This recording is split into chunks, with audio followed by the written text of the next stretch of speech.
ओम सर्वदेवता स्वरूपी गोमातृकाय नमो नमः।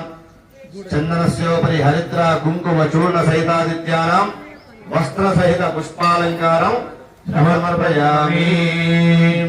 योगां पुष्पं मेधावान् प्रजावान् पशुमान् भवति। चंद्रमा वा अपां पुष्पं पुष्पवान् प्रजावान् पशुमान् भवति।